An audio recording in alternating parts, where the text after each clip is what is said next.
മിശിഹായിലെ സ്നേഹം നിറഞ്ഞവരെ, കൈത്താക്കാലം 2-ാം ചൊവ്വാഴ്ച കേൾക്കപ്പെടാൻ പോകുന്ന സുവിശേഷ ഭാഗം മത്തായിയുടെ സുവിശേഷം 20-ാം അധ്യായം 1 മുതൽ 16 വരെയുള്ള തിരുവചന ഭാഗങ്ങളാണ്.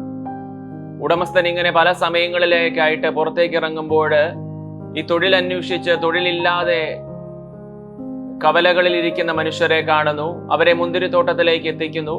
വൈകുന്നേരം എല്ലാവർക്കും ഒരേ കൂലി തന്നെ കൊടുക്കുകയാണ്. ഇതായിരുന്നു ഈശോയുടെ കണക്കിന്റെ ഒരു പ്രത്യേകത. അവസാന സമയങ്ങളിൽ വന്നവനും ആദ്യം വന്നവന്റെ അതേ കൂലി തന്നെ കൊടുക്കുകയാണ്.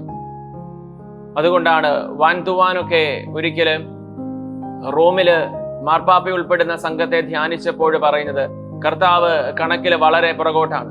നമ്മൾ വിചാരിക്കുന്നത് പോലെയുള്ള രീതിയിലല്ല ഈശോ മറ്റുള്ളവരെ കാണുന്നതും അവരെ കരുണയോടെ നോക്കുന്നതും.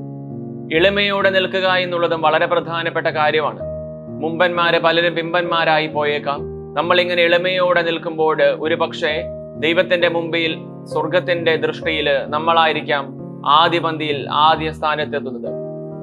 ഏത് സമയത്ത് അനുദപിച്ച് ഈശോയിലേക്ക് വരുന്നവനും സ്വർഗം തന്നെയാണ് കൂലി. ഈശോ നമ്മെ സമൃദ്ധമായി അനുഗ്രഹിക്കട്ടെ.